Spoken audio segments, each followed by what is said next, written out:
ভাই মোস্তাফিজুর রহমান পাগলা ওভার করছে ভাই। অন্যদিকে তানজিব তামিম অসাধারণ ব্যাটিং করছে। যদিও তানজিব তামিমের আফগানিস্তানের সাথে রেকর্ড বরাবরই ভালো ছিল। যাই হোক, আজকে ওপেনিং জুটিটা ছিল দুর্দান্ত। যদিও সাইব অনেকটা স্লো খেলছে, বাট স্লো খেললেও তানজিব তামিম যেহেতু রান পাইছে মোটামুটি 59 রানে 0 উইকেটের একটা পার্টনারশিপ দিল, অসাধারণ ছিল। আমার মনে হয় যে এটা বাংলাদেশ টি-20 সেরা পার্টনারশিপ ধরা যায় ওপেনিং ব্যাটিংয়ে।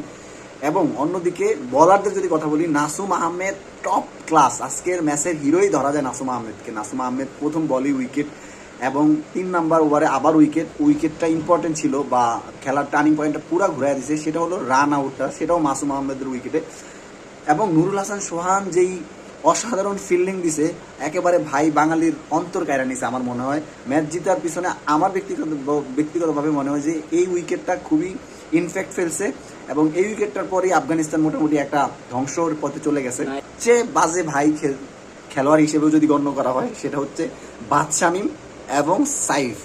তারা এমন এমন ওভারে এমন এমন সময় এসে এমন এমন রান দিছে যেটা আসলে এই ম্যাচে এক্সিস্ট করার মতো না। এই ম্যাচে যদি এক ওভার এসে আপনি 20 রান দেন এবং ভাত শামিম এক ওভার এসে 16 রান, তার মধ্যে আবার নো বলও আছে একটা, মানে তারা মোটামুটি ম্যাচটারে ধ্বংস করে দিছে। সেই জায়গা থেকে নাসুম, মোস্তাফিজ এবং তাসকিন আহমেদ ম্যাচটারে জিতাইছে। বাংলাদেশের এরকম আরও দুর্দান্ত উইন আমরা দেখতে চাই। 160 রানের মধ্যে আসলে আফগানিস্তানের সাথে এত বড় একটা ফাইট দেওয়া, এখানে অবশ্যই বলারদের ক্রেডিট দিতে হয়।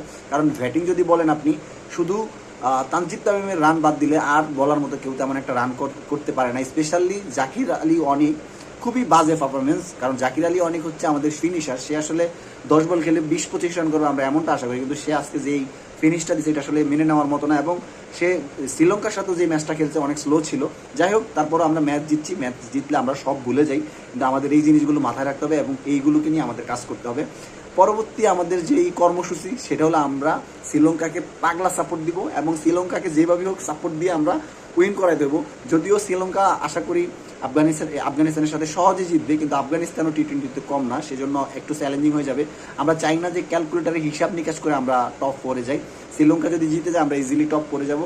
অতএব আমরা আশা রাখি শ্রীলঙ্কা জিতবো। বাংলাদেশ টিমের জন্য অনেক অনেক শুভকামনা রইল।